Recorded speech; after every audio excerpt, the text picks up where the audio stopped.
थोर स्वातंत्र्य सेनानी, पुरोगामी विचारवंत आणि सर्वसामान्यांच्या न्याय हक्कासाठी शेवटच्या श्वासापर्यंत झगडणारे स्वर्गीय क्रांती अग्रणी डॉक्टर जी.डी. बापूसाहेब लाड व क्रांती वीरांगना विजया काकू लाड यांच्या पवित्र स्मृतीस विनम्र अभिवादन.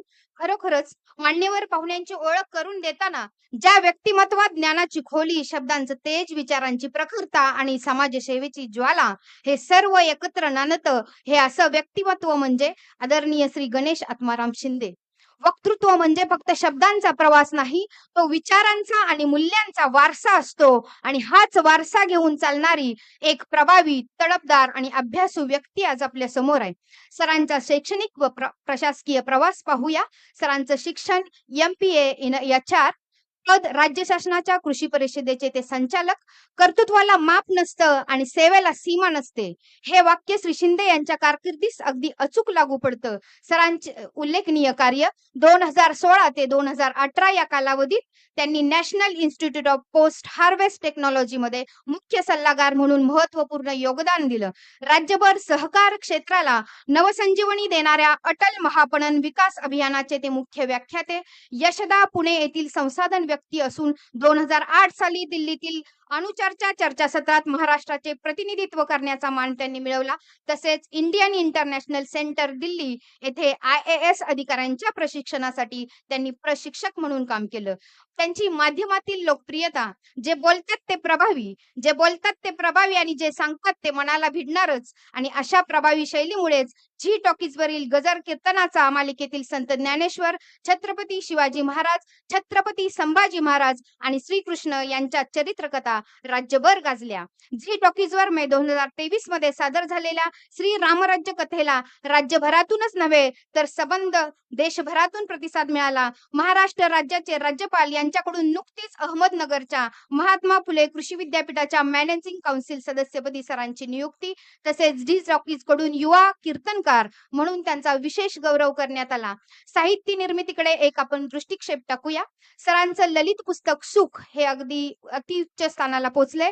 त्याचबरोबर शब्दात जे सांगता येत नाही ते भावना सहजपणे सांगतात, आणि भावना जेव्हा कवितेत उतरतात तेव्हा कविता लोकांच्या हृदयात उतरतात. आणि सरांची अशी एक गाजलेली तुफान कविता, सगळ्यांच्याच हृदयात उतरलेली वॉइस 4 या लोकप्रिय चित्रपटातील हे गीत, काय सांगू राणी मला गाव सुटना, कसं सांगू राणी मला गाव सुटना, ही सरांची लोकप्रिय कविता. त्याचबरोबर सामाजिक कार्याचा आढावा घेऊयात. कोरोना काळात विविध कोविड सेंटरला भेटी देऊन, व्याख्याने देऊन आणि मानसिक ऊर्जा देऊन त्यांनी लोकांच्या मनात एक आशेचा दिवा पेटवला. म्हणूनच विविध संस्थांकडून त्यांचा कोविड योद्धा म्हणून गौरव करण्यात आला. आजच्या तरुणाईत प्रचंड शक्ती आहे. विज्ञान आणि तंत्रज्ञानापासून कला, क्रीडा, राजकारण यातही तरुण पिढी यशाला गवसणी घालते. विचार बदला, जीवन बदलेल. फक्त हेच सूत्र आजच्या पिढीनं लक्षात घ्यायला हवं. आपल्यात बरंच काही करण्याची क्षमता असते, परंतु तुझं आहे तुझपाशी, परी तू जागा चुकलाशी, अशी कधीतरी आपली अवस्था होते. क्षमता असूनही काही प्राप्त करता येत नाहीत. त्या तरुणांना नवी उमेद व त्यांच्या धैर्याला नवी दिशा देण्यासाठी गणेश सरांनी उचललेलं पाऊल म्हणजे प्रबोधन परिवार. अशा आदरणीय सरांचं मनपूर्वक सहर्ष स्वागत. आदरणीय उपस्थित मान्यवरांनो, आज आपण अशाही एका व्यक्तिमत्वाचं स्वागत करणार आहोत, ज्यांची वाटचाल केवळ यशाची नाही तर दूरदृष्टी, मूल्य आणि कार्यसंस्कृतीची प्रेरक कथा आहे. कर्मातून जो घडवतो भविष्याचा नवा मार्ग, तोच असतो खरा दीप, इतरांच्या प्रवासाचा दिवा. सदस्य इंडियन डेअरी असोसिएशन पश्चिम प्रदेश, महाराष्ट्र बुद्धिबळ संघटनेचे उपाध्यक्ष व अन्न कृषी संशोधन आणि विकासावर लक्ष केंद्रित करणाऱ्या नाफ्री या संस्थेचे अध्यक्ष.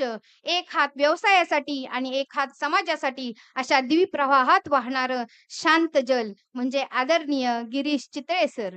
4 पिढ्यांचा वारसा असलेल्या अग्रगण्य कृषी प्रक्रिया व दुग्ध व्यवसाय समूह PJ चितळी डेअरीज प्रा लिमिटेडचे संचालक आदरणीय गिरीश चितळे सर. महाराष्ट्र राज्य परिषदेच्या माध्यमातून CII द्वारे राज्यातील औद्योगिक वाढ, कृषी आणि ग्रामीण विकास तसेच स्टार्टअप्स आणि उद्योजकतेला चालना देण्यावर ज्या संस्थेचा भर असतो, त्या सरांची अग्रगण्य औद्योगिक संघटना असलेल्या भारतीय उद्योग महासंघ CII महाराष्ट्र राज्य परिषदेवर 2025 व 2026 या कालावधीसाठी सरांची निवड झाली.